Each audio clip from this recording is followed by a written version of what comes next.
ഇന്നിപ്പോൾ ഈ ഓഫീസിൻ്റെ ഉദ്ഘാടനം ചെയ്യാൻ ഡൽഹിയിൽ നിന്ന് നമ്മുടെ ഏറെ സീനിയറായ ഒരു ക്യാബിനറ്റ് മിനിസ്റ്റർ കിരൺ റിജിജു കൂടെ എത്തി. അതിൽ നിന്ന് നമുക്ക് മനസ്സിലാവുന്നത് ഈ ഓഫീസിൻ്റെയും ഞങ്ങളുടെ പൊളിറ്റിക്കൽ ക്യാമ്പയിൻ്റെ എന്താണ് ഇമ്പോർട്ടൻസ്, എത്ര ഇമ്പോർട്ടൻസ് ഞങ്ങൾ കൊടുക്കുന്നു എന്ന് അതിന്ന് എല്ലാവർക്കും മനസ്സിലാവും. സാബുജിയും തുഷാർജിയും BJPയും മറ്റേ NDA ഘടകകക്ഷി എല്ലാവരും ഒരുമിച്ച് ഈ ഇലക്ഷൻ മത്സരിക്കുന്നത് ജയിക്കാനാണ്. അതുമാത്രമല്ല, ഇവിടുത്തെ ഇതുവരെ കണ്ട ഒരു രാഷ്ട്രീയ സംസ്കാരം വിവാദ രാഷ്ട്രീയത്തിൽ നിന്ന് മാറ്റി ഒരു വികസന രാഷ്ട്രീയത്തിലേക്ക് ഡിസ്കഷൻ മാറ്റാനാണ് ഞങ്ങളുടെ എല്ലാവരെയും ഒരു ലക്ഷ്യം. ഒരു പോസിറ്റീവ് ക്യാമ്പയിൻ, നാടിൻ്റെ ഭാവി, ജനങ്ങളുടെ ഭാവി, നമ്മുടെ കുട്ടികളുടെ ഭാവി, അതായിരിക്കും ഞങ്ങൾ ചർച്ച ചെയ്യുന്നത്. അതിൻ്റെ ഒപ്പം ഇതുവരെ ഭരിച്ച കോൺഗ്രസും CPM ചെയ്ത തെറ്റും അവരുടെ ഫെയിലിയർസും ഞങ്ങൾ കൃത്യമായി ഷോക്കേസ് ചെയ്യും.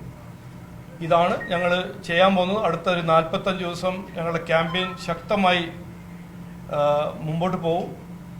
വിവാദം സൃഷ്ടിക്കുന്ന കോൺഗ്രസും CPMൻ്റെ ആ വിവാദത്തിനെ പൊളിക്കാൻ അതിനൊരു ഓൾട്ടർനേറ്റ് ആയിട്ട് ഒരു വികസനത്തിന്റെ കാഴ്ചപ്പാട് ഞങ്ങൾ മുമ്പിൽ വയ്ക്കും.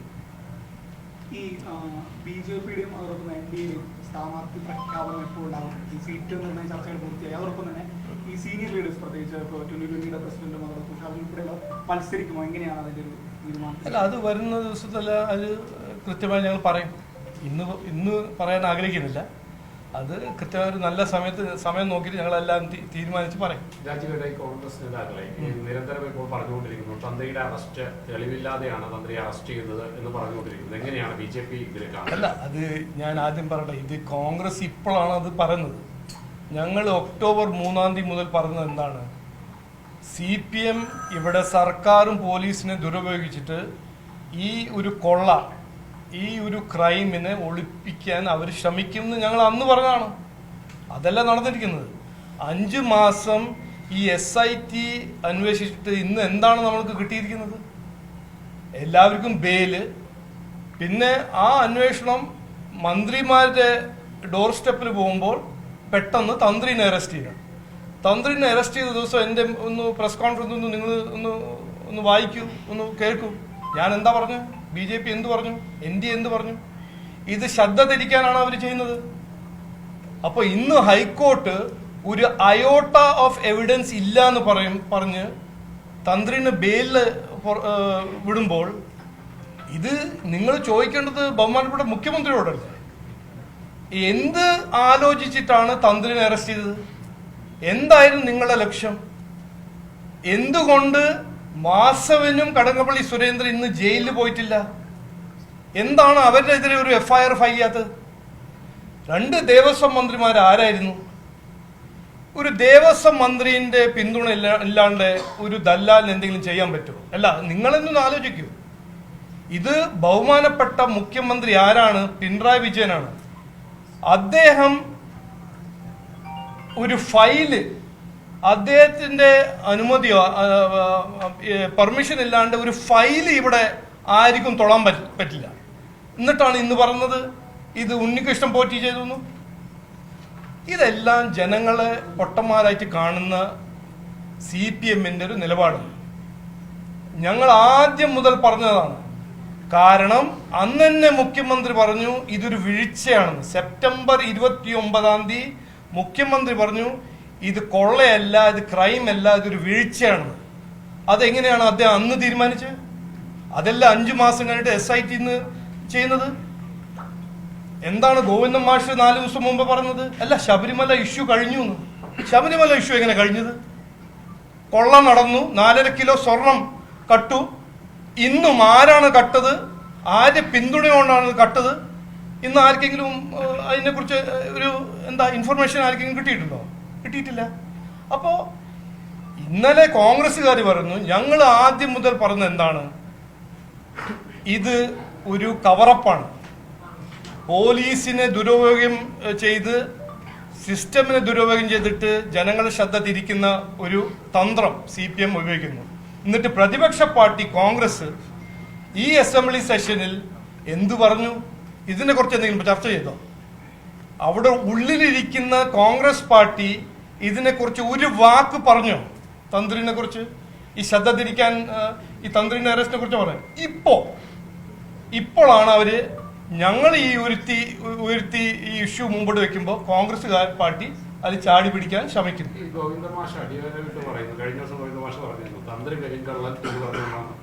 അല്ല, ഞാൻ ഇപ്പൊ വിശ്വസിക്കുന്നത് കോർട്ട് പറയുന്നതാണ് ഞാൻ വിശ്വസിക്കുന്നത്. ഗോവിന്ദ മാഷ് പറയുന്നത് ഞാൻ വിശ്വസിക്കുന്നില്ല. അത് ക്ഷമിക്കണം, ഗോവിന്ദ മാഷ് ഒരു ജഡ്ജും അല്ല.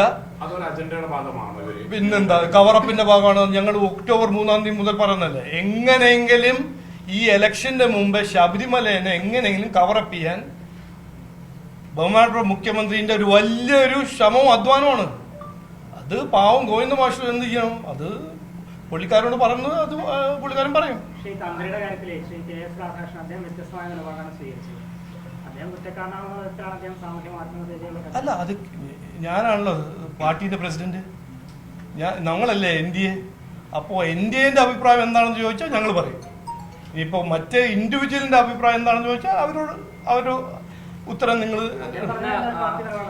പാർട്ടിന്റെ നിലപാടും NDAന്റെ നിലപാടാണ് ഞങ്ങൾ ഇന്ന് പറഞ്ഞത്. അത് ഇന്നല്ല, ഒക്ടോബർ 3 മുതൽ പറഞ്ഞത് കൺസിസ്റ്റന്റ് ആയിട്ട് ഞങ്ങളുടെ നിലപാട് ഇത് തന്നെയാണ്. ഈ ഹൈക്കോടതി മേൽനോട്ടത്തിലുള്ള അന്വേഷണം ഒരു തന്ത്രമാണെന്ന് BJPക്ക് എങ്ങനെ പറയാൻ കഴിയാം? അല്ല, ഹൈക്കോടതിയല്ലേ അതെല്ലാം നിരീക്ഷിക്കുന്നതും ഈ എസ്റ്റേറ്റിന്റെ കാര്യങ്ങളെല്ലാം ചെയ്യുന്നതും.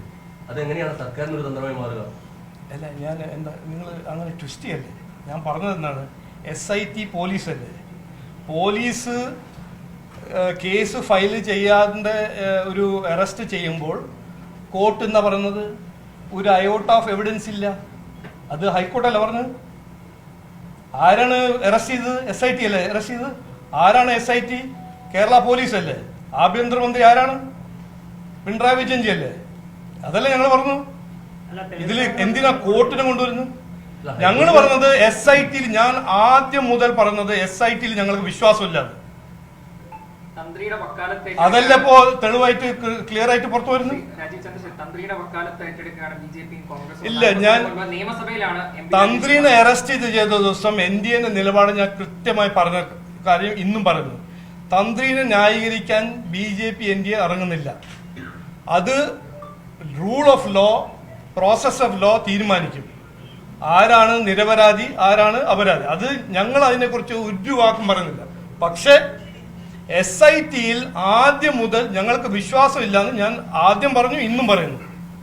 അതിന്റെ തെളിവായിട്ടാണ് ഹൈക്കോർട്ട് പറഞ്ഞത് തന്ത്രിനെ അറസ്റ്റ് ചെയ്തത് വിത്തൗട്ട്, ഞാൻ കോട്ട് ചെയ്യുന്നു, വിത്തൗട്ട് എൻ അയോട്ട ഓഫ് എവിഡൻസ്. അല്ല, കോർട്ട് പറഞ്ഞു വിത്തൗട്ട് എൻ അയോട്ട ഓഫ് എവിഡൻസ്. ഈ കേസിന്റെ കാര്യം നോക്കുന്ന ഹൈക്കോടതി എല്ലാ ഘട്ടത്തിലും ഇതിൽ പൂർണ്ണ തൃപ്തി രേഖപ്പെടുത്തുകയാണ് ചെയ്തിട്ടുള്ളത്.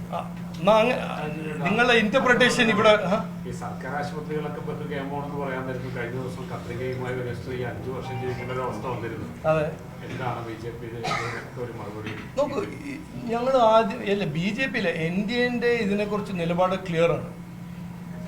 ആരോഗ്യ മേഖലയാണോ വിദ്യാഭ്യാസ മേഖലയാണോ, കഴിഞ്ഞ 10 കൊല്ലം എല്ലാം ശരിയാവുമെന്ന് വാഗ്ദാനം കൊടുത്ത CPM സർക്കാർ ഈ 2 മേഖലയിലും കൃത്യമായി ഇൻവെസ്റ്റ്മെന്റ് ചെയ്തിട്ടില്ല. അതുകൊണ്ടല്ലേ ഇവിടുത്തെ വിദ്യാഭ്യാസ മന്ത്രി ശിവൻകുട്ടിജി പറഞ്ഞത് 75% ഗവൺമെന്റ് സ്കൂൾസ് അൺസേഫ് ആണെന്ന്. അതുകൊണ്ടല്ല കുട്ടികൾക്ക് ലൈഫ് ഇൻഷുറൻസ് സ്കീം ഈ ബഡ്ജറ്റിൽ പ്രഖ്യാപിക്കുന്നത്. ഏത് ഗവൺമെന്റ് ആശുപത്രിയിൽ നിന്ന് നോക്കിയാൽ എന്താണ് നമ്മൾ കാണുന്നത്? ഹോസ്പിറ്റൽ തകർന്നു, രോഗികൾ അവിടെ ഒരു സഫർ ചെയ്യുന്നു, ഡോക്ടർമാർ സമരത്തിൽ, നഴ്സുമാർ സമരത്തിൽ. അപ്പോൾ ആരോഗ്യ മേഖലയാണോ വിദ്യാഭ്യാസ മേഖലയിലാണോ കഴിഞ്ഞ 10 കൊല്ലം ഈ കടം വാങ്ങിച്ച് ജീവിക്കുന്ന ഈ സർക്കാരിന് ഇൻവെസ്റ്റ്മെന്റ് ചെയ്യാൻ ചെയ്തിട്ടില്ല. ഇതാണ് സത്യം. അതുകൊണ്ട് ഇതിന്റെ ഇരകളാരാണ്? സാധാരണ കേരളീയൻ, സാധാരണ മലയാളിക്കാർ. ഒറ്റപ്പെട്ട സംഭവമാണ്, ഇനിയും വരും, ആവർത്തിക്കാൻ സാധ്യതയുണ്ടെന്ന്. അത് നോക്കൂ, ഈ നമ്മളുടെ സാം പിട്രോഡ ഉണ്ടല്ലോ, കോൺഗ്രസിന്റെ സാം പിട്രോഡ, അദ്ദേഹത്തോട് 1984 റയറ്റ്സിനെ കുറിച്ച് ചോദിച്ചപ്പോൾ ഇത് കോൺഗ്രസും CPM ഒരേപോലെ തന്നെയാണ്. അതെല്ലാം നടക്കല്ലോ. സ്കാം വരുമ്പോ കപിൽ സിബൽ വരുമ്പോ അതെല്ലാം 0 ലോസ് അല്ലേ. ശബരിമല കൊള്ള നടക്കുമ്പോൾ മുഖ്യമന്ത്രി പറയും അതൊരു വീഴ്ചയല്ലേ. സാധാരണ പാവപ്പെട്ട മലയാളികൾ ആശുപത്രിയിൽ പോയി മരിക്കുമ്പോൾ അതെല്ലാം നടക്കുന്ന കാര്യങ്ങളല്ലേ, അതല്ലേ രാഷ്ട്രീയം ഇവരുടെ. ഇതിനെക്കുറിച്ച് 10 കൊല്ലം ഭരിച്ച CPM ഒന്നും പറയാനില്ല. 22 ലക്ഷം കോടി ആണ് ചെലവാക്കിയത് 10 കൊല്ലത്തിൽ. എന്നിട്ട് ഇന്ന് അവർക്ക് പറയാനുള്ളത് എന്താണ്? കേരള സ്റ്റോറി, മറ്റോരോരോ വിഷയങ്ങളെടുത്ത് വിവാദങ്ങൾ ക്രിയേറ്റ് ചെയ്യുക. നിങ്ങൾ ഭരിച്ചു, നിങ്ങൾ ഭരിക്കുന്ന 10 കൊല്ലത്തിന്റെ റിപ്പോർട്ട് കാർഡ് മുമ്പിൽ വെക്കൂ, ജനങ്ങളുടെ മുമ്പിൽ വെക്കൂ.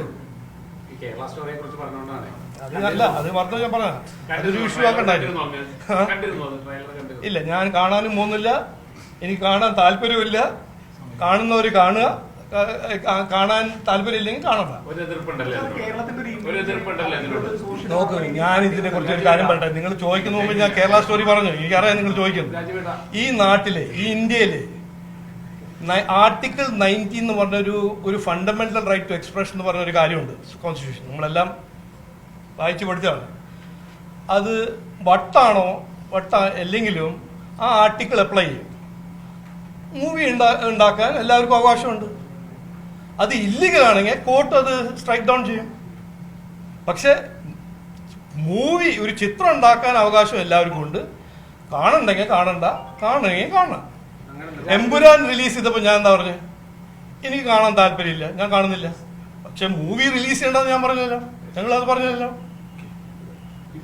ഓക്കെ, എന്തോ എതിർപ്പുണ്ടോ കേരള സ്റ്റോറിയുടെ? ഞാൻ കണ്ടിട്ടില്ല, അല്ല കേട്ടിട്ടുണ്ടാവുമല്ലോ. കേട്ടിട്ടുണ്ട്. അപ്പൊ ഞാൻ കാണാൻ പോകുന്നില്ല, ഇഷ്ടമില്ല കാണാൻ പോകുന്നില്ല. ദുരന്തവാദികൾക്ക് ആദ്യം എനിക്ക് ദുരന്തർ നല്ല പിക്ചറാണ്. ഞാൻ ദുരന്തർ കാണാൻ താല്പര്യപ്പെടുന്നു. 2 തവണ കണ്ടിട്ടില്ല. ഈ മുണ്ടക്കൈ